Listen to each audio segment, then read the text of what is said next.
ಆತ್ಮೀಯ ಜನಧ್ವನಿ ಕೇಳುಗರಿಗೆಲ್ಲ ನಮಸ್ಕಾರ. ಇದು ಜನಧ್ವನಿ ರೇಡಿಯೋ. ಇದು 90.8 ಕಂಪನಾಂಕದಲ್ಲಿ ಸರಗೂರಿನಿಂದ ಪ್ರಸಾರವಾಗುತ್ತಿದೆ. ನಾನು ನಿಮ್ಮ ಬಾನುಲಿ ಗೆಳೆಯ ಪ್ರಕಾಶ್ ಸರಗೂರು. ಎಂದಿನಂತೆ ತಮ್ಮೆಲ್ಲರಿಗೂ ಮದ್ಯಪಾನದ ಜೀವನದ ಅನುಭವ ಕುರಿತ ಮುಕ್ತವ್ಯಸನ ಬದುಕಸನ ಕಾರ್ಯಕ್ರಮಕ್ಕೆ ಆತ್ಮೀಯವಾದ ಸ್ವಾಗತವನ್ನು ಕೋರುತ್ತಿದ್ದೇನೆ. ಪ್ರಿಯ ಕೇಳುಗರೆ, ಇಂದಿನ ನಮ್ಮ ಮುಕ್ತವ್ಯಸನ ಬದುಕಸನ ಕಾರ್ಯಕ್ರಮದಲ್ಲಿ ಈ ಕುಡಿತವನ್ನು ಬಿಟ್ಟು ಹಾಗೂ ಈ ಕುಡಿತದ ಅನುಭವ ಕುರಿತು ಮತ್ತು ಈ ಕುಡಿತವನ್ನು ಬಿಟ್ಟ ನಂತರ ಅವರ ಜೀವನ ಶೈಲಿಯಾದ ಬದಲಾವಣೆಗಳನ್ನು ಕುರಿತು ಹಾಗೂ ಈ ಕುಡಿತಕ್ಕೆ ಒಳಗಾಗಲು ಪ್ರಮುಖ ಕಾರಣ ಏನಿತ್ತು, ಇವರ ಕುಡಿತದ ಸಂದರ್ಭದಲ್ಲಿ ಇವರ ಆರೋಗ್ಯದ ಮೇಲೆ ಯಾವ ರೀತಿಯ ಒಂದು ದುಷ್ಪರಿಣಾಮವನ್ನು ಉಂಟು ಮಾಡುತ್ತಿತ್ತು, ನಂತರದಲ್ಲಿ ಇವರೇ ಒಂದು ಸ್ವಂತ ಬುದ್ಧಿವಂತಿಕೆಯಿಂದ ಈ ಕುಡಿತವನ್ನು ಬಿಟ್ಟು ಪ್ರಸ್ತುತವಾಗಿಯೂ ಉತ್ತಮವಾದ ಜೀವನವನ್ನು ನಡೆಸಿಕೊಂಡು ಹೋಗುತ್ತಿರುವ ಅನುಭವ ಕುರಿತು ನಮ್ಮ ಜೊತೆ ಮಾತನಾಡಲಿದ್ದಾರೆ ಸರಗೂರು ತಾಲೂಕಿನ ನೆಟ್ಕಾಲದ ಉಂಡಿಯಾಡಿಯ ನಿವಾಸಿಗರಾದ ಶ್ರೀಯುತ ಕುಮಾರ್ ಅವರು. ಬನ್ನಿಯಾಗಿದ್ದರೆ ಅವರನ್ನ ಕಾರ್ಯಕ್ರಮಕ್ಕೆ ಸ್ವಾಗತಿಸೋಣ. ಈ ಕುಡಿತದ ಅನುಭವದ ಬಗ್ಗೆ ಒಂದಿಷ್ಟು ಮಾಹಿತಿ ಮತ್ತು ವಿಚಾರವನ್ನ ಅವರ ಮೂಲಕನೇ ತಿಳಿದು ಬರೋಣ. ಕುಮಾರ್ ಅವರೇ, ಮೊದಲಿಗೆ ಕಾರ್ಯಕ್ರಮಕ್ಕೆ ಆತ್ಮೀಯವಾದ ಸ್ವಾಗತವನ್ನು ಕೊಡ್ತಿದ್ದೀನಿ. ನಮಸ್ಕಾರ. ನಮಸ್ಕಾರ ಸರ್. ತಮ್ಮದೊಂದು ಪರಿಚಯವನ್ನ ನಮ್ಮ ಜನಧ್ವನಿ ಕೇಳುಗರಿಗೆ ಮಾಡಿಕೊಡೋದಾದ್ರೆ. ಕುಮಾರ್ ಅಂತ ನೆಟ್ಕಲ್ ಡ್ಯಾಡಿ ಸರ್. ಕುಮಾರ್ ಅವರೇ, ಆಗಿನ ತಾವುಗಳು ಈ ಕುಡಿತವನ್ನು ಬಿಟ್ಟ ನಂತರ ಇವಾಗಿನ ತಮ್ಮೊಂದು ಜೀವನ ಹೇಗಿದೆ, ಹೇಗೆ ನಡ್ಕೊಂಡು ಹೋಗ್ತಿದೆ? ಸರ್, ನಾನು ಸುಮಾರು ಒಂದು 25 ವರ್ಷ ನಾನು ಕುಡಿತಾ ಇದ್ದೆ. 25 ವರ್ಷದಿಂದ ನಾನು ಸ್ವಲ್ಪ ನನಗೆ ಏಜ್ ಒಂದು 21, 22, ಒಂದು 25, 21 ಅಷ್ಟೇ ಏಜ್ ದಾಟಿದಾಗಿ ನಾನು ತಾನೇ ಆಟೋಮೆಟಿಕ್ ಈಗ ಹುಡುಗರ ಜೊತೆ ಸೇರ್ಕೊಂಡು ಕುಡಿಯೋದಕ್ಕೆ ಕಲ್ತ್ಕೊಂಡೆ. ನಾನು ಅಲ್ಲಿ ತಂದುಕೊಂಡು ನಾನು ಈಗ ನಾನು ಒಂದೂವರೆ ವರ್ಷ ಆಗಿದೆ ಈಗ ಬಿಟ್ಟು. ನಾನು ಒಂದೂವರೆ ವರ್ಷ ಆಗಿದೆ ನಾನು ಬಿಟ್ಟು. ನಾನು ಎಲ್ಲಿ ಕುಡಿತಿದ್ದೆ, ಎಲ್ಲಿ ಮಲಿಕೋತಿದ್ದೆ ನನಗೆ ಗೊತ್ತಿಲ್ಲ ಸರ್. ಅದು ನಾನು ಬೆಳಿಗ್ಗೆ ಜವ 4:30, 5 ಗಂಟೆಗೆ ನಾನು ಡ್ರಿಂಕ್ಸು ಎಣ್ಣೆ ಹೊಡಿಯೋಕ್ಕೆ ಶುರು ಮಾಡಿದ್ರೆ ಸಂಜೆ ಮಲಿಕಲ್ಲಿ ತಗೊಂಡು ಎಣ್ಣೆ ಹೊಡಿತಿದ್ದೆ. ನಾನು ಬೈಕಲ್ಲಿ ಬರಬೇಕಾದ್ರೆ ಎಷ್ಟೋ ಸರಿ ನನಗೆ ಆಕ್ಸಿಡೆಂಟ್ಗಳೆಲ್ಲ ಆಗಿದೆ. ನನಗೆ ಸರಗೂರಲ್ಲಿ ಆಕ್ಸಿಡೆಂಟ್ ಆಗಿದೆ, 2-3 ಸರಿ ಆಕ್ಸಿಡೆಂಟ್ ಆಗಿದೆ. ನನಗೆ ಆಕ್ಸಿಡೆಂಟ್ ಆಗಿ ನಾನು ವಿವೇಕಾನಂದ ಹಾಸ್ಪಿಟಲ್ ಕೂಡ ಬಂದಿದ್ದೀನಿ. ನಾನು ಅಲ್ಲೂ ಬಂದು ಒಂದು 3 ದಿನ ಟ್ರೀಟ್ಮೆಂಟ್ ತಗೊಂಡಿದ್ದೀನಿ. ಅಲ್ಲಿ ನಾನು ಕುಡಿತಿದ್ರಿಂದ ನನ್ನ ಆರೋಗ್ಯ ಸುಮಾರು ಹಾಳಾಗ್ತಿತ್ತು ನನಗೆ. ಆಮೇಲೆ ಊಟ ಸೇರೋಂಗಿಲ್ಲ, ಊಟ ಮಾಡೋಂಗಿಲ್ಲ, ಒಂದಿನ ತಿಂದರೆ 3 ದಿನ ಊಟ ಮಾಡೋಂಗಿಲ್ಲ, ವಾಮಿಟ್ ಜಾಸ್ತಿ. ಈ ಡ್ರಿಂಕ್ಸ್ ಮಾಡೋದ್ರಿಂದ ವಾಮಿಟ್ ಜಾಸ್ತಿ. ಆಮೇಲೆ ಯಾವುದೇ ಕೆಲಸ ಕಾರ್ಯಕ್ರಮ ಮಾಡ್ಬೇಕಾದ್ರೂ ಆಗಂಗಿಲ್ಲ. ಒಂದು ವ್ಯವಸಾಯ ಮಾಡೋಕೆ ಹೋದ್ರೂ ಆಗಲ್ಲ, ಕೂಲಿ ಮಾಡೋಕೆ ಹೋದ್ರೂ ಆಗಲ್ಲ. ನನಗೆ ಒಂದು ಯಾವ್ದಾರ ಒಂದು ಪಂಚಾಯತಿಗೆ ಒಂದು ಮಾತಾಡಬೇಕು ಅಂದ್ರೆ, ಹೊರಗಡೆ ಹೋಗಿ ಒಂದು ಕೆಲಸ ಕಾರ್ಯಕ್ರಮ ಮಾಡಬೇಕು ಅಂದ್ರೂ ಆಗಲ್ಲ. ಈಗ ಏನಪ್ಪ ಡ್ರಿಂಕ್ಸ್ ಮಾಡ್ಕೊಬಿಡ್ತೀಯ ನೀನು ಡ್ರಿಂಕ್ಸ್ ಮಾಡ್ಕೊಬಿಡ್ತೀವಿ, ಬೆಳಿಗ್ಗೆ ಡ್ರಿಂಕ್ಸ್ ಮಾಡ್ತೀಯಲ್ಲ ಅಂತ ಅನ್ನೋದು. ಸರ್, ಡ್ರಿಂಕ್ಸ್ ಮಾಡಿ ಅಂತ ಹೇಳ್ಬಿಡ್ತಿದ್ದೆ, ಎಲ್ಲ ವಾಸನೆ ಗೊತ್ತಾಗ್ಬಿಡ್ತಿದ್ದಿಲ್ಲ. ಅದು ಅದಕ್ಕೆ ಒಪ್ಕೊಬಿಡ್ತಿದ್ದೆ ನನಗೆ. ಯಾವ ಪಂಚಾಯತಿ ಅಧಿಕಾರಿ ಆಗಲಿ ಮತ್ತು ತಾಲೂಕು ಎಫ್ಸ್ಗೆ ಹೋಗಲಿ, ಯಾವುದೇ ಕೆಲಸಕ್ಕೆ ಹೋಗಲಿ ಒಪ್ಕೊಬಿಡ್ತಿದ್ದೆ ನೇರವಾಗಿ. ಹಾಗಾಗಿ ನಾನು ಯಾವ ಕೆಲಸ ಮಾಡೋಕೆ ಹೋದ್ರೂ ಹೋಗ್ತಿದ್ದಿಲ್ಲ. ಈಗ ಡ್ರಿಂಕ್ಸ್ ಮಾಡ್ಕೊಳ್ತಿಲ್ಲ, ಡ್ರಿಂಕ್ಸ್ ಮಾಡ್ಕೊಂಡ್ರೆ ಯಾವ ಕೆಲಸ ನಮ್ಮ ಬೈತಾರಲ್ಲಿ, ಅಧಿಕಾರಿಗಳು ಬೈತಾರ, ಹೋಗೋದೇ ಬೇಡ ಅಂದ್ಕೊಂಡು ಈಗ ಹೋಗ್ತಿದ್ದಿಲ್ಲ ಎಲ್ಲಿಗೂ. ಒಂದು ಊರಲ್ಲಾಗಲಿ ಯಾರು ಅಷ್ಟೇ ಜನಗಳು ನಮ್ಗೆ ನಂಬಿಕೆ ಇರಲಿಲ್ಲ, ನಂಬ್ಕೊತಿದ್ದಿಲ್ಲ. ಡ್ರಿಂಕ್ಸ್ ಮಾಡ್ತಾನ, ನಿಮ್ಮ ಜೊತೆಗೆ ಜಾಸ್ತಿ ಏನು ಮಾತಾಡೋದು, ಯಾವುದೇ ಕೇಳಿದ್ರೆ ರೆಸ್ಪಾನ್ಸ್ ಕೊಡ್ತಿದ್ದಿಲ್ಲ.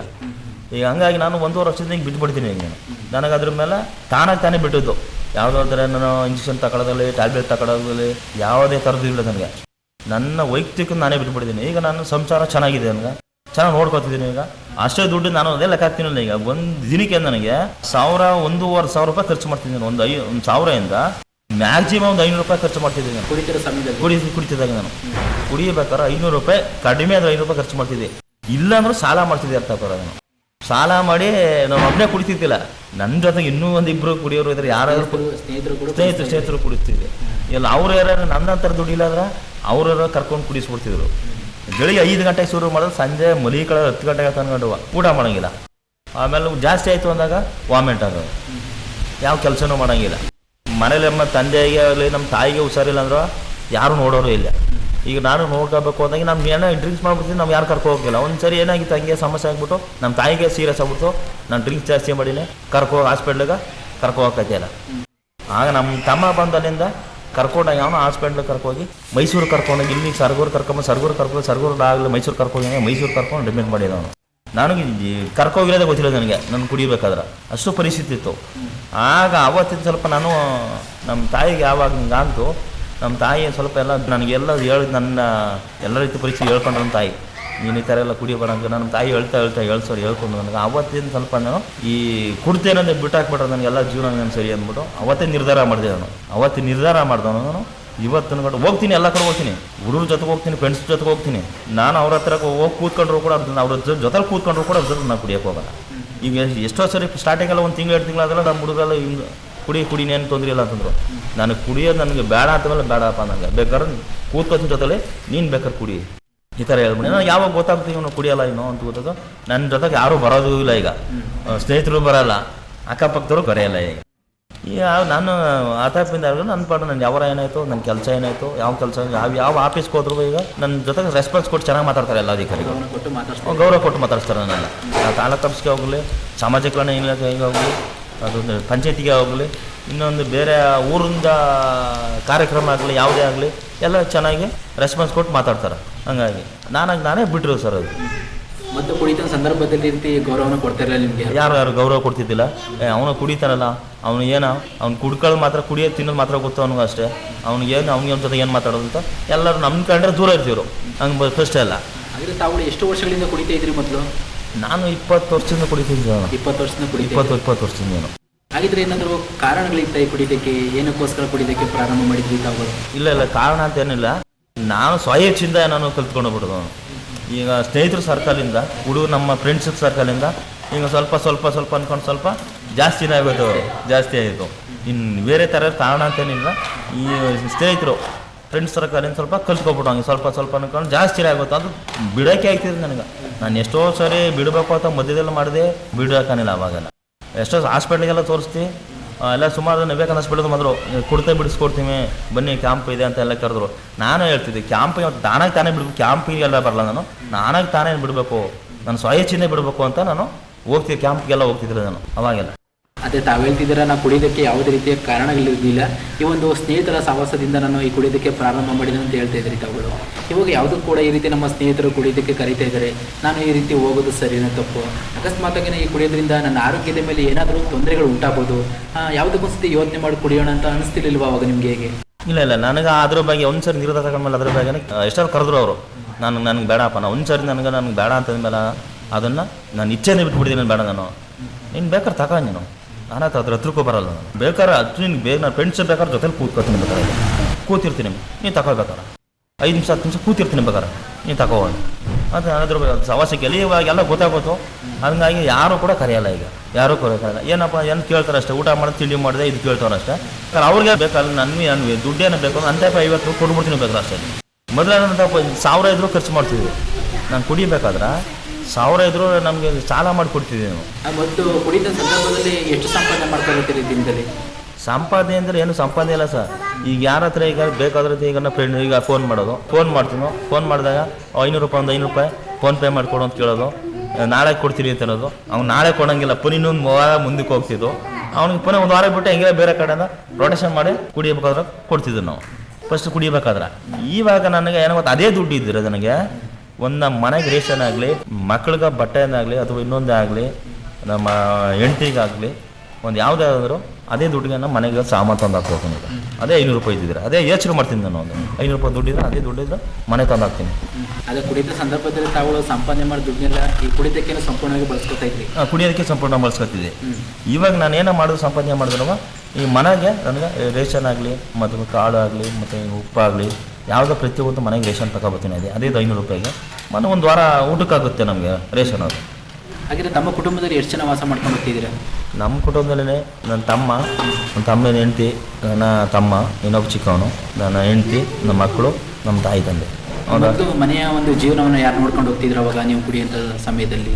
ನನ್ನ ತಾಯಿ, ನಮ್ಮ ತಂದೆ, ತಮ್ಮ, ಅವ್ರು 3 ಜನ ನೋಡ್ಕೋತೀವಿ. ಮನೆ ನಿರ್ವಹಣೆ 1 ರೂಪಾಯಿನೂ ಕೊಡ್ತಾ ಇರಲಿಲ್ಲ ಅವಾಗ? ಮನೆಗೆ ನಾನು 1 ರೂಪಾಯಿನೂ ಕೊಡ್ತಿದ್ದಿಲ್ಲ. ನಾನು ಏನೇ ಮಾಡಿದ್ರು ಮನೆಗೆ ಕೊಡ್ತಿದ್ದಿಲ್ಲ. ನಾನು ಹೆಂಡತಿಗೂ, ನಮ್ಮ ಮಕ್ಳಿಗೂ ಕೂಡ ಏನೂ ಮಾಡ್ತಿದ್ದಿಲ್ಲ, ಹೆಂಡತಿಗೂ ಕೂಡ ಮಾಡ್ತಿದ್ದಿಲ್ಲ ನಾನು. ಈಗ ಈ ಕುಡಿತನ ಬಿಟ್ಟಂದ್ರೆ ಇವಾಗ ಸಂಪಾದನೆ ಮಾಡಿ ದುಡ್ಡನ್ನೆಲ್ಲ ಉಳಿತಾಯ ಮಾಡ್ಕೊಂಡು ಹೋಗ್ತಾ ಇದ್ದೀರಿ? ಉಳಿತಾಯ ಮಾಡ್ಕೊಂಡು ಹೋಗ್ತೀನಿ. ನಾನು ಎಲ್ಲ ಕುಡಿತಾ ಬಿಡ್ತೋಡಿಂದ ಎಲ್ಲ ನಾನು ಮನೆಗೆ ವ್ಯವಹಾರಕ್ಕೆ ಹಾಕ್ತೀನಿ, ಮತ್ತು ಮನೆ ಎಲ್ಲ ಏನಾದರೂ ಸೌಲಭ್ಯಗಳು ಮಾಡ್ಕೊಂಡಿದ್ರೆ ಇವಾಗ ನೀವು ಕುಡಿದನ್ನು ಬಿಟ್ಟ ನಂತರ? ಕುಡಿಯೋದು ಬಿಟ್ಟಿದ್ರೆ ಬೇರೆ ಥರ ಅಂದರೆ ಮನೆಗೆ ಯಾವುದೇ ನನಗೆ ಏನಾಗಬೇಕು ಅಂತ ಅದು ಮಾಡ್ಕೋತೀನಿ. ಇನ್ನು ಬೇರೆ ಥರ ಏನೂ ಇಲ್ಲ. ನನ್ನ ಮಕ್ಕಳಿಗೆ ಬಟ್ಟೆ ಆಗಲಿ, ಅಥವಾ ಇನ್ನೊಂದು ನಿಮ್ಮ ಹೆಂಡತಿಗೆ ಆಗಲಿ, ನಮ್ಮ ತಾಯಿಗೆ ಆಗಲಿ, ಒಂದು ಹಾಸ್ಪಿಟ್ಲ್ಗೆ ಹೋಗೋದಕ್ಕೆ ಆಗಲಿ, ಒಂದು ಖರ್ಚು ವೆಚ್ಚಗೆ ಕೊಡ್ತೀನಿ. ಈಗ ನಾನು ಒಂದು ಹಾಸ್ಪಿಟ್ಲ್ ತೋರಿಸ್ಕೊಂಡು 500 ರೂಪಾಯಿ ಕೊಡ್ಬೇಕು, ಒಂದು 1000 ಕೊಡ್ಬೇಕಾ ಕೊಡ್ತೀನಿ ನಾನು. ನಮ್ಮ ಹೆಂಡ್ತಿಗೆ ಎಲ್ಲಿಗೆ ಹೋಗ್ಬೇಕಾದ್ರು ಕರ್ಕೊಂಡು ಹೋಗ್ಬೇಕಾ, ಅವ್ಳಿಗೆ ಏನು ಬಟ್ಟೆ ಕೊಡಿಸ್ಬೇಕಾ, ಮಕ್ಕಳು ಕೊಡಿಸ್ಬೇಕಾ, ಸರ್ಗೂರಿಗೆ ಕರ್ಕೊಂಡು ಹೋಗ್ತೀನಿ. ಎಲ್ಲ ಅವ್ರಿಗೆ ಏನು ಬೇಕಾಗುತ್ತೆ ಹೋಗಿ ಕರ್ಕೊಂಡೋಗಿ ವಾರಕ್ಕೆ 15 ನಿಮಿಷ ಕರ್ಕೊಂಡು ಹೋಗ್ತೀನಿ. ಕೊಡಿಸ್ಕೊಂಡು ಏನು ಬೇಕೋ ಅವ್ರು ಕೊಡಿಸ್ಕೊಂಡು ಬಟ್ಟೆ ಎಲ್ಲ ಕೊಡಿಸ್ಕೊಂಡ್ಬರ್ತೀನಿ. ಇವಾಗ ನೀವು ಕುಡಿತನ ಬಿಟ್ಟು ಹಾಡಿಯಲ್ಲಿ ಪ್ರಸ್ತುತವಾಗಿ ಒಬ್ಬ ಒಳ್ಳೆ ವ್ಯಕ್ತಿಯಾಗಿ ಒಂದು ಒಳ್ಳೆ ಉತ್ತಮವಾದ ಜೀವನವನ್ನು ನಡೆಸ್ಕೊಂಡು ಹೋಗ್ತಿದ್ದೀರಾ. ತಮ್ಮ ಹಾಡಿಯಲ್ಲಾಗಿರ್ಬೋದು, ತಮ್ಮ ಒಂದು ಕುಟುಂಬದಲ್ಲಾಗಿರ್ಬೋದು, ಯಾವ ರೀತಿಯ ಒಂದು ಸಹಕಾರವನ್ನು ನೀಡ್ತಿದ್ದಾರೆ ಈಗ ನಿಮಗೆ? ಈಗ ನನಗೆ ನಮ್ಮ ಮಾಡಿಲ್ಲ ಅಂದರೆ ನಮಗೆ ಎಲ್ಲ ಥರನೂ ಬೆಂಬಲ ಕೊಡ್ತಾರೆ. ನಾವು ಮಾತಾಡಿದ್ರು ಅಷ್ಟೇ ನಮ್ಗೆ ಅದೇ ಥರ ರೆಸ್ಪಾನ್ಸ್ ಕೊಡ್ತಾರೆ. ಪ್ರತಿಯೊಬ್ಬರು ಅಷ್ಟೇ ಎಲ್ಲರೂ ಕೂಡ ನಮ್ಗೆ ಆಡಿಲಿ ನಾನು ಹೇಳ್ತೀವಿ ಯಾವುದೋ ಒಂದು ಫಂಕ್ಷನ್ ಆಗಲಿ ಅಂತ ಬಂದು ಯಾವುದೋ ಒಂದು ಫೋನ್ ಮುಖಾಂತರ ತಿಳಿಸ್ತಾರೆ ಅಟೆಂಡ್ ಮಾಡೋಕೆ ಎಲ್ಲರೂ ಇರ್ತಾರೆ. ಮೊದಲು ನಮಗೆ ಆ ಥರ ರೆಸ್ಪಾನ್ಸ್ ಇರ್ತಿದ್ದಿಲ್ಲ. ಅವ್ನು ಪಾಡು ಮಾಡ್ಕೊತಾನೆ ಮಾಡ್ಕೊಳ್ಳಿ ಹೋಗ್ಲಿ ಅಂತಿರು. ಇವಾಗ ಏನಂತಾರೆ ಗೊತ್ತು ಎಲ್ಲರೂ ಗೊತ್ತು ಈಗ ಕುಡ್ತಾ ಬಿಟ್ಟ ಅನ್ನೋದು ಗೊತ್ತಲ್ಲ ಎಲ್ಲರಿಗೆ ಯಾರು ಕೂಡ ಕರೆದ್ರು ರೆಸ್ಪಾನ್ಸ್ ಕೊಟ್ಟು ಕೆಲಸಗಳು ಮಾಡ್ತಾರೆ. ಆಮೇಲೆ ಅಧಿಕಾರಿಗಳು ಅಷ್ಟೇ ಚೆನ್ನಾಗಿ ಮಾತಾಡ್ತಾರೆ ಸರ್.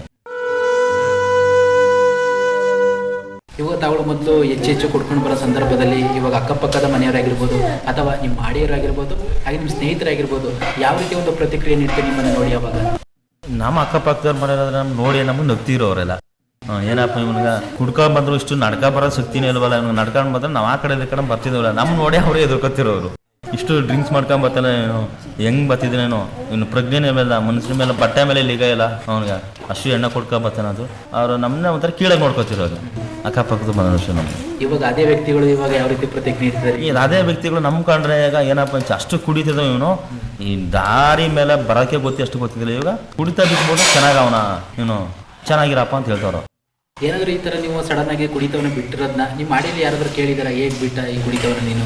ನಮ್ಮ ಮಾಡಿಲೆಲ್ಲ ಕೇಳಿದ್ರು ಏನಾದ್ರು ಮಾತ್ರ ಟ್ಯಾಬ್ಲೆಟ್ ತಗೋತೀಯ ಏನಾದ್ರು ಕೇರ್ ತಗೋತೀಯ ಇಂಜೆಕ್ಷನ್ ತಗೊಂಡೆ ನಾನು ಎಲ್ಲೆಲ್ಲ ಇದು ಮಾಡಿದೆ ಅಥವಾ ಏನಾರ ಕೈ ಮದ್ದುಗಳೇನಾರ ಇಲ್ಲಿ ತಗೊಂಡೆ ಎಲ್ಲ ಮಾಮೂಲಿ ನಮ್ಮ ಆಡಿ ಜನಗಳೆಲ್ಲ ಕೈ ಮದ್ದೆಲ್ಲ ಕೊಡ್ತಾರೆ ಏನಾದ್ರು ತಗೋತಿದ್ದೆ ನೀನು ಹಂಗೆ ನಮಗೂ ಏನೋ ಕುಡಿತಾರಲ್ಲ ಅವರು ಕೇಳಿದ್ರು ಕೈ ಮದ್ದೇನು ತಗೋತೀವಿ ನಮಗೂ ಕೊಡಿಸು ಅಂತ ಹೇಳ್ತಲ್ಲ. ಇಲ್ಲಪ್ಪ ನಾನು ಕೈ ಮದ್ದು ಏನೂ ತಗೋತಿಲ್ಲ ನಾನು ಅಥವಾ ಮೆಡಿಸನ್ ತಗೋತಿಲ್ಲ ಟ್ಯಾಬ್ಲೆಟ್ ಏನೂ ತಗೋತಿಲ್ಲ ನಾನು ನನ್ನ ಇಚ್ಛೆಯಿಂದ ನಾನು ಸ್ವಇಚ್ಛೆಯಿಂದ ನಾನು ಬಿಟ್ಟಿರೋದು ವೈಯಕ್ತಿಕ ಬಿಟ್ಟಿರೋದು ನಾನು ಅಂತ ಹೇಳಿಕೆ ಕೊಟ್ಟೆ ಅವನು. ಹಾಗೆ ಹೇಳುತ್ತೆ ಸಂಜೆ ನಮಗೆ ಹಂಗೆ ನಮ್ಗೆ ಬಿಡೋಕೆ ಆಯ್ತಲ್ಲ ಅಂತಂದ್ರು ನಮ್ಮ ಮನಸ್ಫೂರ್ತಿ ಹೆಂಗೆ ಬಿಟ್ಟೆ ಹಂಗೆ ನೀನು ಅದ್ರ ಮೇಲೆ ನೀನು ಹಂಗೆ ಬಿಡಬೇಕು ಅಂದ್ರೆ ಯಾರು ಜೊತೆನೂ ಸೇರಬೇಡ ನೀನು ವೈಯಕ್ತಿಕ ಒಬ್ಬನೇ ಇದ್ಬಿಡು ತಾನೇ ಆಟೋಮೆಟಿಕ್ಕಾಗಿ ಬಿಡ್ಬೋದು. ನೀನು ಯಾರು ಎಲ್ಲಿಗೆ ಹೋಗ್ಬಾರ್ದು ಒಂದು ಸ್ವಲ್ಪ ದಿನ ಸ್ವಲ್ಪ ರೀಸೆಂಟಾಗಿ ತಾನೇ ಇದ್ಬಿಡು. ಒಂದು ವಾರ ಎಲ್ಲಿ ಹೋಗ್ಬಾರ್ದು ಹಲ್ಸೂರ್ಗೆ ಹೋಗ್ಬಾರ್ದು ಮುಳ್ಳೂರ್ಗೆ ಹೋಗ್ಬಾರ್ದು ಒಂದು ವಾರ ರೀಸೆಂಟಾಗಿ ತಾನೇ ಇದ್ಬಿಟ್ರೆ ಸ್ವಇಚ್ಛೆನ ಸ್ವಲ್ಪ ಅದು ಆ ಟೈಮಿಂಗ್ಸು ಅದು ತಪ್ಪೋಗುತ್ತೆ. ಅದು ನಾವು ಬೆಳಿಗ್ಗೆ ಮಾರ್ನಿಂಗ್ ಎದ್ದೋದಾಗ ನಾವು ಹೋಗಿ ಚಾನಲ್ ಕಡೆ ಮುಳ್ಳೂರು ಕಡೆ ಹೋಗ್ಬೇಕು ಅಂದಾಗ ಎದ್ದೋದಾಗ ನಾವು ಮುಳ್ಳೂರ್ಗೆ ಹೋಗ್ಬೇಕು ನಮ್ಗೆ ಯಾವಷ್ಟೊತ್ತು ಅದೇ ನೆನಪರಿರ್ತದೆ ನಮಗೆ. ಆ ಟೈಮಿಂಗ್ಸ್ ನಾನೇ ಮಾಡಿದೆ ಅದೇ ಟೈಮಿಂಗ್ಸ್ ತಪ್ಪಿಸ್ತಾ ಇದೆ. ಬೆಳಿಗ್ಗೆ ಹೋಗೋದು ಆ ಕಡೆಗೆ ಬಿಟ್ಟು ಒಂದು ವಾರ ಬಿಟ್ಟು ಆ ಕಡೆ ರೂಟ್ ತಪ್ಪಿತು ನಮ್ಗೆ ಯಾರಿಗೆ ಆ ಕಡೆಗೆ ಮನಸ್ಸಿಲ್ಲ. ಆ ಕಡೆಗೆ ಸರ್ಗೂರ್ಗೆ ಹೋದಾಗೆ ಸರ್ಗೂರ್ಗೆ ನಾನು ಕೋಟೆಗೆ ಬರ್ತಿದ್ದೆ ಆಗಲೂ ಬಿಟ್ಟಿದ್ದಾಗ ಒಂದು ವಾರ ಒಂದು 10 ದಿನದಲ್ಲಿ ಸರ್ಗೂರ್ಗೆ ಹೋದಾಗ ನನಗೆ ನೆನಪರೋದು ಆ ವೈನ್ಸ್ ಎಲ್ಲ ನೋಡಿದಾಗೆಲ್ಲ ಆ ಒಯ್ತಿದಾಗೆ ನನಗೆ ಅದೇ ಒಂದು ಸ್ವಲ್ಪ ಹೊತ್ತಾಗ್ಲೂ ನಾನು ಹೋಗಿದ್ದು ಒಂದು ಸ್ವಲ್ಪ ತಗೊಳ್ಬೇಕು ಅನ್ಸ್ಬಿಡೋದಾಗ್ಲು ಒಂದು ವಾರ ಬಿಟ್ಟಿದ್ರು ಸರ್ಗೂರು ಕೋಟೆಗೆ ಬಂದಾಗ ಬೇಡ ಯಾಕೆ ಮುನ್ಸರಿ ಅದಕ್ಕೆ ನಿರ್ಧಾರ ತಗೊಂಡ್ಮೇಲೆ ಹೋಗೋದೇ ಬೇಡ ಹತ್ರಕ್ಕೆ ಬಂದ್ಬಿಟ್ಟು ಒಂದು ವಾರ ಅದು ಸರ್ಗೂರು ಕೋಟೆಗೆ ಹೋಗ್ತೀನಿ ಅಲ್ಲೂ ತಪ್ಪಿಸ್ತೆ ಅದು ಅಲ್ಲೂ ಹೋಗ್ಬೇಕಾರವ ಆ ಮಾರ್ಗನೂ ತಪ್ಪಿಸ್ತೆ ಅದು ಆಟೋಮೆಟಿಕ್ ನನಗೆ ಅಲ್ಲೆಲ್ಲ ಸರ್ಗೂರು ಕೋಟೆ ಹೋಗ್ತಿಲ್ಲ ಆಟೋಮೆಟಿಕ್ಕಾಗಿ ತಪ್ಪೋಯ್ತು ಅದು ಪ್ರಜ್ಞೆ ತಪ್ಪೋಯ್ತು. ಅದು ಆ ಕಡೆ ಜ್ಞಾನ ತಪ್ಪೋಯ್ತು ನನಗೆ. ಸ್ಟಾರ್ಟಿಂಗಲ್ಲಿ ಸ್ವಲ್ಪ ಮನಸ್ಸು ಬರ್ತಿತ್ತು ಆ ಕಡೆಗೆ ಯಾವಾಗ ಓಡಾಡ್ತಾ ಸ್ವಲ್ಪ ಆಟೋಮೆಟಿಕ್ ಅದೇ ಆ ಕಡೆ ಜ್ಞಾನ ತಪ್ಪೋಯ್ತು. ಈಗ ಡೈಲಿ ಹೋಗ್ತೀನಿ ಅಲ್ಲೆಲ್ಲ ಹೋಗ್ತೀನಿ ಇಲ್ಲ ಹೋದ್ರು ಅದ್ರ ಮೇಲೆ ಜ್ಞಾನ ಬರಲ್ಲ. ಇವಾಗ ಜ್ಞಾನನೂ ಹೋಗಿ ಎಲ್ಲ ಡೈಲಿ ಹೋಗ್ತಿರ್ತೀನಿ ಯಾವತ್ತಷ್ಟು ಅದ್ರ ಮೇಲೆ ಇಲ್ಲ ಅದ್ರ ಜ್ಞಾನನೂ ಬರಲ್ಲ ಅದು ಜ್ಞಾಪಕನೂ ಬರಲ್ಲ ನನಗೆ. ಹಾಗಿದ್ರೆ ಏನಾದರೂ ಕುಡಿದ ಸಮಯದಲ್ಲಿ ತಮ್ಮ ಆರೋಗ್ಯದ ಮೇಲೆ ಏನಾದರೂ ತೊಂದರೆಗಳು ಕಾಣಿಸ್ಕೊತೈತಾ ಹೇಗೆ? ಅದು ಕುಡಿತಿರ್ಬೇಕಾರೆ ವಾಮಿಟ್ ಆಗ್ತಿತ್ತು ಆಮೇಲೆ ಎದೆನೋ ಬರ್ತಿತ್ತು ಎದೆನೋ ವಾಮಿಟ್ ಜಾಸ್ತಿ ಆಗಿ ವಾಮಿಟ್ ಆಗ್ತಿತ್ತು. ವಾಮಿಟ್ ಆಗಿ ಪುನಃ ಆಮೇಲೆ ಸುಸ್ತು ಎಲ್ಲ ಆಗಿ ಪುನಃ ನನಗೆ 2 ದಿನ 3 ಗಂಟೆ ಊಟ ಮಾಡೋಕ್ಕಾಗ್ತಿದ್ದಿಲ್ಲ. ಇದರ ನಾನು ಮಾಡಿಬಿಟ್ಟು ಗಂಜಿ ಎಲ್ಲ ನಮಗೆ ಸುಸ್ತಾಗಿ ನಾನು ಗಂಜಿ ನೀರೆಲ್ಲ ಕೈಸ್ಕೊಡ್ತಿದ್ರು ಮನೆ ನಮ್ಮ ಅಜ್ಜಿ ನಮ್ಮ ತಾಯಿ. ಅದು ಕಾದು ಪುನಃ ಸ್ವಲ್ಪ ರೆಸ್ಟ್ ಮಾಡಿ ಪುನಃ ಕುಡಿತಿರ್ಬೇಕಾರೆ ಒಂದು 3 ದಿನ ರೆಸ್ಟ್ ಮಾಡಿ ಪುನಃ ಮತ್ತೆ ಸ್ವಲ್ಪ ಸ್ಟಡಿ ಮಾಡ್ಕೊಂಡು ಪುನಃ ಮತ್ತೆ ಸ್ಟಾರ್ಟ್ ಮಾಡ್ತಿದ್ದು. ಕುಡಿತಿರ್ಬೇಕಾದ್ರೆ ಆರೋಗ್ಯ ಸ್ವಲ್ಪ ಏರುಪೇರು ಆಗ್ತಿತ್ತು ಮತ್ತು ಸಮಸ್ಯೆನೇ ಆಗ್ತಿತ್ತು. ಈಗ ನಾನು ಯಾವಾಗ ಈ ಕುಡಿತ ಬಿಟ್ಟೋಡಿದ್ರೆ ನನಗೆ ಯಾವುದೇ ಥರ ಸಮಸ್ಯೆಗಳಿಲ್ಲ ಯಾವುದೇ ಥರದ್ದು ತೊಂದರೆಗಳಿಲ್ಲ. ಆರಾಮಾಗಿ ಊಟ ಮಾಡ್ತೀವಿ ಟೈಮ್ ಕರೆಕ್ಟಾಗಿ ಊಟ ಮಾಡ್ತೀವಿ ಟೀ ಕಾಫಿ ಎಲ್ಲ ಮಾಮೂಲಿ ಇದೆಲ್ಲ ಮಾಡ್ತೀನಿ. ಯಾವುದೇ ಥರ ಆರೋಗ್ಯ ಸಮಸ್ಯೆ ಇಲ್ಲ ಇಲ್ಲ. ಅದೇ ಇವಾಗ ಕೆಲವರು ಕುಡಿತಿರೋರು ಈ ರೀತಿ ನಾನು ಸಡನ್ನಾಗಿ ಕುಡಿತವನ್ನು ಬಿಟ್ಟು ನನ್ನ ಆರೋಗ್ಯದ ಮೇಲೆ ಏನಾದರೂ ತೊಂದರೆಗಳು ಕಾಣಿಸ್ಕೊಳ್ತಾ ಇರ್ತವೆ ಅಂತ ಕೆಲವರು ಹೇಳ್ತಾ ಇರ್ತಾರೆ. ಇಂಥವ್ರಿಗೆ ಏನಾದರೂ ತಮ್ಮೊಂದು ಅನುಭವದ ಪ್ರಕಾರ ಹೇಳ್ತೀರಾ ಏನಾದರೂ? ಇಲ್ಲ ಸರ್ ಅದು ಆರೋಗ್ಯ ಸಡನ್ನಾಗಿ ಕುಡಿತಾ ಬಿಟ್ಟು ನಾನು ಆರೋಗ್ಯ ಪುನಃ ಸಮಸ್ಯೆ ಅದಾಯ್ತು ಅಂದ್ರೆ ಅದೆಲ್ಲ ಸುಳ್ಳು. ಅದು ನಾನು ಬಿಟ್ಟಿದ್ದೀನಿ. ಈಗ 1.5 ವರ್ಷ ಆಯಿತು ನಾನು ಬಿಟ್ಟಿದ್ದೀನಿ. ಯಾರು ಆರೋಗ್ಯ ಸಮಸ್ಯೆ ಏನು ಸಮಸ್ಯೆ ಇಲ್ಲ ಏನು ಸಮಸ್ಯೆ ಇಲ್ಲ. ನಾವು ಅಂದ್ಕೊಂಡು ತಪ್ಪು ಅದು ನಾವು ಯಾವಾಗ ಅನ್ಕೊಳ್ತೀವಿ ಅದು ತಪ್ಪು. ಅದು ಜಾಸ್ತಿನೇ ಆಯ್ತು ಹೊರ್ತೋದು ಅದೆಲ್ಲ ಕಡಿಮೆ ಆಗಲ್ಲ. ನಾವು ಕುಡಿಯೋದು ಬೇಡ ಅಷ್ಟೇ. ಅದು ಆರೋಗ್ಯನ ಸಮಸ್ಯೆ ಆಗಲ್ಲ. ಅದರಲ್ಲಿ ನಮ್ಮ ಆರೋಗ್ಯನೂ ಒಳ್ಳೇದಾಗುತ್ತಲ್ಲ ಅದು ಹೆಲ್ತ್ ಚೆನ್ನಾಗಿರುತ್ತಲ್ಲ. ಅದು ಮೊದಲ ಬಾರಿಗೆ ಕುಡಿದಾಗ ತಮ್ಮೊಂದು ಅನುಭವ ಹೇಗಾಗ್ತಾ ಇತ್ತು?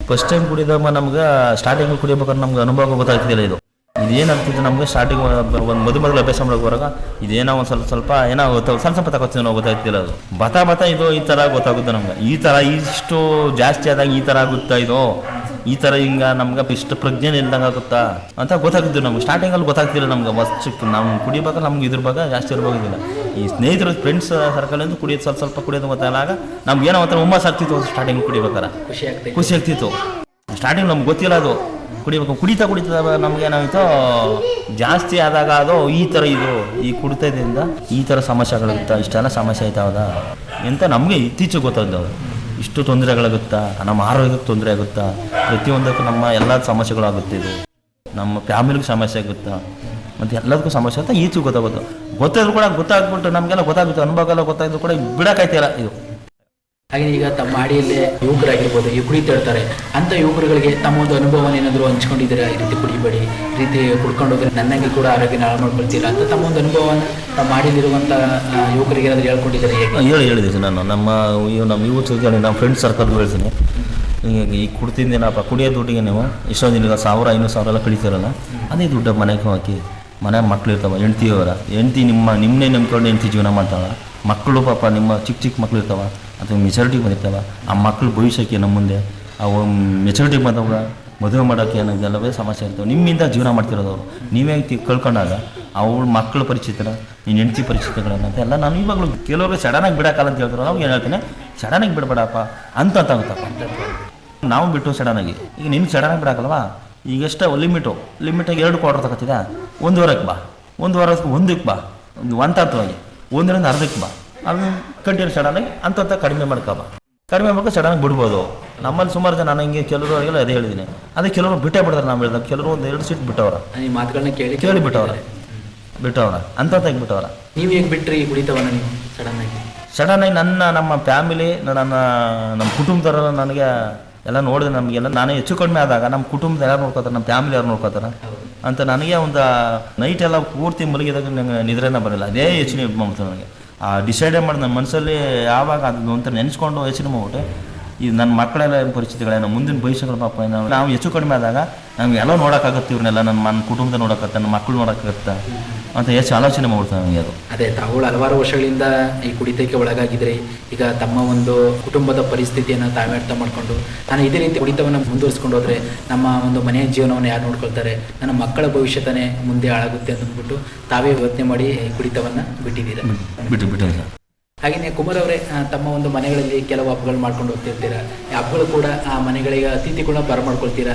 ಈ ಕುಡಿಯೋ ಸಂದರ್ಭದಲ್ಲಿ ಆ ಅತಿಥಿಗಳು ಬಂದಾಗ ನಿಮ್ಮ ಮನೆಗೆ ಯಾವ ರೀತಿ ನಡ್ಕೊಂಡು ಹೋಗ್ತಿದ್ರಿ ಅವ್ರ ಜೊತೆ ಯಾವ ರೀತಿ ಇರ್ತಾ ಇದ್ರಿ ಹಬ್ಬ ಮಾಡಿದಾಗ ನಾವು ಕುಡಿತಿರ್ಬೇಕಾದ್ರೆ ಮನೆಗೆ ಅತಿಥಿಗಳು ನಮ್ಮ ಸಂಬಂಧಿಕರೇ ಬರಲಿ ಈಗ ಮನೆಗೆ ರೇಷನ್ ಇರ್ತಿದ್ದಿಲ್ಲ ಒಂದ್ಸತಿ ಬೆಲ್ಲ ಇದೆ ಟೀ ಸೊಪ್ಪು ಇರಲ್ಲ ಟೀ ಸೊಪ್ಪು ಇದ್ರೆ ಬೆಲ್ಲ ಇರಲ್ಲ ಹಂಗಾಗ್ತಿತ್ತು ನಾನೆಲ್ಲ ಕುಡಿಯೋದಕ್ಕೆ ಆಗ್ತೀನಿ ಆ ದುಡ್ಡಿದ್ರೆ ನಾನು ಅದೇನು 500 ರೂಪಾಯಿ ದುಡ್ಡಿದ್ರೆ ಸಾಮಾನು ತಂದು ನಾನು ಕುಡಿತಿದ್ನಲ್ಲ ಏನು ಸಾಮಾನು ತಂದಾಕಂಗಿಲ್ಲ ಅವ್ರು ಬಂದ್ರೆ ಏನು ಮಾಡ್ತಿದ್ರು ನಾನು ಕುಡಿ ಅವ್ರಿಗೂ ಗೊತ್ತು ಈ ಕುಮಾರ್ ಇಷ್ಟ ಫುಲ್ಲ ಕುಡಿತಾನೆ ನನ್ನ ಜೊತೆಗೆ ಏನಪ್ಪ ಮಾಡೋದು ಅಂತ ಎಲ್ಲ ಹೇಳ್ಕೊತಾರೆ ನಮ್ಮ ಸಾಮಾಜಿಕರು ಒಂದು ಮನೆಗೆ ಒಂದು ರೇಷನ್ ತಂದಾಕಂಗಿಲ್ಲ ಅವ್ರ ಜೊತೆಗೆ ಏನು ನಾನು ಜಾಸ್ತಿ ಮಾತಾಡೋಂಗಿಲ್ಲ ನಾನು ಮಾತಾಡೋಂಗಿಲ್ಲ ಅವ್ರ ಜೊತೆ ಮಾತಾಡೋಂಗಿಲ್ಲ ಯಾಕೆ ನಾನು ಡ್ರಿಂಕ್ಸ್ ಜಾಸ್ತಿ ಮಾಡ್ತೀನಿಲ್ಲ ಹಂಗಾಗಿ ನಾನು ಮಾತಾಡ್ತಿಲ್ಲ ನಾನು ಬಂದರೆ ನಾನು ಒಂದು ಕಡೆ ಮಲಿಕೊಬಿಡ್ತಿದ್ದೆ ಎಣ್ಣೆ ಜಾಸ್ತಿ ಮಾಡ್ಕೊಳ್ತಿದ್ದೆ ಒಂದು ಸೈಡಾಗಿ ಮಲಿಕೊಬಿಡೋದು ಅವ್ರು ಒಂದಿನ ಇರ್ತಿರೋ 2 ದಿನ ಇರ್ತಿರೋ ಅದ್ರ ಬಗ್ಗೆ ನಾವು ಅವ್ರನ್ನೇನೋ ಸ್ಪಂದಿಸ್ತಿದ್ದಿಲ್ಲ ನಾನು ಅವ್ರು ಇದ್ದಷ್ಟು ಇದ್ದು ಅವ್ರು ಪಡ್ಕೊಂಡಿರ್ತಿರು ಮನೇಲಿ ಏನೋ ಆತಗೇನೋ ಅವ್ರು ಇರೋದೇನೋ ಸೊಪ್ಪ ಏನೋ ಗಂಜಿನ ಅಥವಾ ಈ ಮುದ್ದೆನ ಏನೋ ಮಾಡಿ ಏನೋ ಒಂದಿನ ಅದಕ್ಕೆ ಏನೋ ಮಾಡಿಬಿಟ್ಟು ಕಳಿಸ್ಬಿಡ್ತಿರು ಅವ್ರು ಪುನಃ ಅವ್ರು ಹೋದ್ಮೇಲೆ ನನಗೆ ಬೈತಿರು ಮನೆಯಿಂದ ಹಿಂಗೆಲ್ಲ ಸಂಬಂಧಿಕರು ಬಂದಂಗೆ ಈ ಥರ ಮಾಡಿದಾಗ ನಮ್ಮನ್ನೆಲ್ಲ ಹಿಂಗೆ ಆಡ್ತಾರಲ್ಲಪ್ಪ ನೀನು ಇಷ್ಟೆಲ್ಲ ಮಾಡಬೇಡ ನೀನು ಹಂಗೆ ಕುಡಿಬೇಡ ಅಂತ ಎಲ್ಲ ಬೈತಿರು ನಾವು ಅದೆಲ್ಲ ಕಿವಿಗೆ ಹಾಕೋತಿದ್ದಿಲ್ಲ ಅದೆಲ್ಲ ಯಾವುದೋ ಕಿವಿಗೆ ತಗೋತಿದ್ದಿಲ್ಲ ಅದು ಬಿಡು ನಾನು ಏನಿತ್ತು ಯಾವತ್ತಿದ್ರು ಒಂದಿನ ಸಾಯೋದಕ್ಕೇನಕ್ಕೆ ಹೋಗ್ಲಿ ಬಿಡು ಅಂತಿದ್ದು ಒಟ್ಟಾರೆಯಾಗಿ ಕುಡಿತವನ್ನು ಬಿಟ್ಟ ನಂತರ ಒಳ್ಳೆ ಉತ್ತಮವಾದ ಜೀವನ ನಡೆಸ್ಕೊಂಡು ಹೋಗ್ತಿದ್ದೀರಾ ಹಾಗೆ ಮೊದಲು ಕುಡಿತಿದ್ದಾಗ ಸಿಗ್ತಿರೋ ಗೌರವ ಕೂಡ ಇವಾಗ ಕುಡಿತವನ್ನು ಬಿಟ್ಟ ನಂತರ ಎಲ್ಲ ಗೌರವವನ್ನು ಕೊಟ್ಟು ತುಂಬ ಪ್ರೀತಿ ವಿಶ್ವಾಸದಿಂದ ಮಾತಾಡ್ತಾ ಇದ್ದಾರೆ ಎಲ್ಲ ಈಗ ನಾನು ಯಾವಾಗ ಕುಡಿತವನ್ನು ಬಿಟ್ಟಿದ್ದರಿಂದ ನಮ್ಮ ಸಂಬಂಧಿಕರಾಗಲಿ ನಮ್ಮ ಎಲ್ಲ ಜನಾಂಗದವರಾಗಲಿ ನಮ್ಮ ಆಡಿ ಜನ ಆಗಲಿ ಅಧಿಕಾರಿ ವರ್ಗದವರಾಗಲಿ ಎಲ್ಲ ನಮ್ಮ ಕುಡಿತ ಬಿಟ್ಟಂದುಗೆಲ್ಲ ಗೊತ್ತಿರೋದ್ರಿಂದ ಎಲ್ಲ ರೆಸ್ಪಾನ್ಸ್ ಕೊಟ್ಟು ಚೆನ್ನಾಗಿ ಮಾತಾಡ್ತಾರೆ ಸರ್. ಭಾಳ ಸಂತೋಷ ಕುಮಾರ್ ಅವರೇ. ಕಾರ್ಯಕ್ರಮದ ಒಂದು ಕೊನೆ ಅಂತ ಬರ್ತಿದ್ದೀನಿ. ಕೊನೆಯದಾಗಿ ನಿಮ್ಮ ಮಾತುಗಳನ್ನ ಕೇಳ್ತಿರೋ ನಮ್ಮ ಜನಧ್ವನಿ ಕೇಳುಗರು ಇರ್ಬೋದು, ಹಾಗೆಯೇ ಈ ಕುಡಿತಕ್ಕೆ ಒಳಗಾಗಿರುವಂತಹ ಎಷ್ಟೋ ಕುಟುಂಬಗಳಿಗೆ, ಹಾಗೆಯೇ ಈ ಇತ್ತೀಚಿನ ದಿನಗಳಲ್ಲಿ ಯುವಕರು ಈ ಚಿಕ್ಕ ವಯಸ್ಸಿಗೆ ಕುಡಿತಕ್ಕೆ ಒಳಗಾಗಿ ತಮ್ಮ ಒಂದು ಭವಿಷ್ಯವನ್ನು ಹಾಳು ಮಾಡ್ಕೊಳ್ತಾ ಇದ್ದಾರೆ. ಅಂಥ ಯುವಕರಿಗೆ ಕೊನೆಯದಾಗಿ ಏನು ಕಿವಿ ಮಾತಾಡೋಕ್ಕೆ ಇಷ್ಟಪಡ್ತೀರಾ? ನಾನು ನಮ್ಮ ಯುವಕರು ನಮ್ಮಿಂದ ಚಿಕ್ಕ ಚಿಕ್ಕ ಹುಡುಗರೆಲ್ಲ ಎಲ್ಲ ಕುಡಿತಾರೆ ಸರ್. ಕುಡಿಯೋದ್ರಿಂದ ನಾನು ಹೇಳ್ತೀನಿ, ನಾನು ಎಷ್ಟೊತ್ತು ಬೋದಿದ್ದೀನಿ, ನಾನು ನನ್ನ ಕುಡಿಯುತ್ತಾ ಬಿಟ್ಟು ತೊಟ್ಟಿಂದ ಹೇಳ್ತಿರೋದು. ಅದಕ್ಕೆ ಅದರಿಂದ ಹಿಂದೆ ಏನೋ ನಾನು ಬೈತಿದ್ದಿಲ್ಲ, ನಾನು ಕುಡಿತಾ ಬಿಟ್ಟೋದ್ರಿಂದ ನಾನು ಕುಡಿಯೋರನ್ನ ನಾನು ಬೈತೀನಿ. ನಮ್ಮ ಆಡಿಯೋರನ್ನ ನಾನು ಸುಮಾರು ಜನ ನಮಗೆ ದೊಡ್ಡವರೆಲ್ಲ ಕುಡಿತಾವ್ರ, ಕುಡಿದ್ರು ಕೊಡೋದನ್ನು ಬೈತೀನಿ. ಆರೋಗ್ಯನ ಸರಿ ಇದಪ್ಪ, ಬೇಡ ಬಿಟ್ಬಿಡೋದು ಬೈತೀನಿ. ಅವ್ರನ್ನೆಲ್ಲ ಬೈಯಕ್ಕೆ ಇಷ್ಟಪಡ್ತೀನಿ, ಎಲ್ಲ ಬದುಕಿ ಬೇಕಾದ್ರೆ ಮನೇಲಿ ಬಾ. ನಮ್ಮ ಕಡೆ ನಾನು ಹೇಳ್ತೀನಿ, ನನ್ನ ತಪ್ಪಿರೋಷ್ಟು ಅನುಭವ ಕೊಡ್ತೀನಿ. ನನ್ನ ತಪ್ಪ 50 ರೂಪಾಯಿ 100 ರೂಪಾಯಿ ನಾನು ಸಹಾಯ ಮಾಡ್ತೀನಿ. ಬೇಕಾದ್ರೆ ಒಳ್ಳೆ ಮಕ್ಕಳಿಗೆ ಕೊಡಿಸು ತಗೋದು ಅಂತ ನಾನು ಕೊಡ್ತೀನಿ. ನಾನು ಇವಾಗಲೂ ಕೊಡ್ತೀನಿ. ನಾನು ಯಾವಾಗ ಅಂದರೆ ನಾನು ಕುಡಿತಾ ಬಿಡ್ತೋಡಿಂದ ನಾನೆಲ್ಲ ತರುವ ಗೌರವಿಸ್ತೀನಿ ಸರ್ ನನಗೆ. ಭಾಳ ಸಂತೋಷ ಕುಮಾರ್ ಅವರೇ, ಇಷ್ಟೊತ್ತು ನಮ್ಮ ಒಂದು ಮುಕ್ತ ವ್ಯಸನ ಬದುಕಸನ ಕಾರ್ಯಕ್ರಮದಲ್ಲಿ ಭಾಗವಹಿಸಿ ಈ ಕುಡಿತ ಎನ್ನುವುದು ತಮ್ಮ ಜೀವನದ ಮೇಲೆ ಯಾವ ರೀತಿ ಒಂದು ಪ್ರಭಾವವನ್ನು ಬೀರಿತ್ತು, ಅದು ಆರ್ಥಿಕವಾಗಿರ್ಬೋದು, ಕೌಟುಂಬಿಕವಾಗಿರ್ಬೋದು ಹಾಗೂ ವೈಯಕ್ತಿಕ ಕೂಡ ಆಗಿರ್ಬೋದು, ಇಷ್ಟೆಲ್ಲ ಕಷ್ಟಗಳನ್ನು ಜೊತೆ ಬಂದು ನಂತರದಲ್ಲಿ ತಾವೇ ತಮ್ಮ ಒಂದು ಕುಟುಂಬದ ಪರಿಸ್ಥಿತಿಯನ್ನು ನೋಡಿ ಆ ಒಂದು ವೈಯಕ್ತಿಕವಾಗಿ ಕುಡಿತವನ್ನು ಬಿಟ್ಟು ಪ್ರಸ್ತುತವಾಗಿ ಉತ್ತಮವಾದ ಜೀವನವನ್ನು ನಡೆಸ್ಕೊಂಡು ಹೋಗ್ತಿದ್ದೀರಾ. ಇದೇ ರೀತಿ ತಮ್ಮೊಂದು ಜೀವನ ತುಂಬ ಸುಖಕರವಾಗಿ ನಡ್ಕೊಳ್ಳಿ ಅಂತ ನಾವು ಕೂಡ ಆಶಿಸಿದ್ದ. ಹಾಗೆಯೇ ಇಷ್ಟೊತ್ತು ಹೇಳ್ತಕ್ಕಂಥ ಪ್ರತಿಯೊಂದು ಮಾತುಗಳು ಕೂಡ ಈ ಒಂದು ಮದ್ಯಪಾನ ಸೇವಿಸ್ತಕ್ಕಂಥ ಮದ್ಯಪ್ರಿಯರಿಗೆ ಸ್ಫೂರ್ತಿದಾಯಕವಾಗಿರುತ್ತೆ ಅಂತ ಹೇಳ್ತಾ ಈ ಕಾರ್ಯಕ್ರಮವನ್ನು ಇಲ್ಲಿಗೆ ಮುಕ್ತಾಯ ಮಾಡ್ತೀನಿ. ಧನ್ಯವಾದಗಳು. ಧನ್ಯವಾದಗಳು ಸರ್. ಪ್ರಿಯ ಕೇಳುಗರೆ, ಕೇಳ್ತಿದ್ರೆ ಇಷ್ಟೊತ್ತು ಮುಕ್ತ ವ್ಯಸನ ಬದುಕಸನ ಕಾರ್ಯಕ್ರಮದಲ್ಲಿ ಭಾಗವಹಿಸಿ ನಮ್ಮ ಜೊತೆ ಮಾತನಾಡಿದವರು ಸರಗೂರು ತಾಲೂಕಿನ ನೆಟ್ಕಾಲ್ದ ಉಂಡಿಯಾಡಿಯ ನಿವಾಸಿಗರಾದ ಶ್ರೀಯುತ ಕುಮಾರ್ ಅವರು. ಇದಾಗಿತ್ತು ಇವತ್ತಿನ ನಮ್ಮ ಮುಕ್ತ ವ್ಯಸನ ಬದುಕಸನ ಕಾರ್ಯಕ್ರಮ. ಹಾಗೂ ಮತ್ತೊಂದು ಮುಕ್ತ ವ್ಯಸನ ಬದುಕಸನ ಕಾರ್ಯಕ್ರಮದಲ್ಲಿ ಮತ್ತೋರ್ವ ವ್ಯಕ್ತಿಯ ಜೊತೆ ಭೇಟಿಯಾಗ್ತೀನಿ. ಅಲ್ಲಿಯವರೆಗೆ ಕೇಳ್ತೀರಿ ಜನಧ್ವನಿ. ಇದು ನಿಮ್ಮ ನೆಚ್ಚಿನ ಹಾಗೂ ಮೈಸೂರಿನ ಮೊಟ್ಟಮೊದಲ ಸಮುದಾಯ ಬಾನುಲಿ ಕೇಂದ್ರ 90.8 ಕಂಪನಾಂಕದಲ್ಲಿ ಸರಗೂರಿನಿಂದ ಪ್ರಸಾರವಾಗುತ್ತಿದೆ. ನಮಸ್ಕಾರ.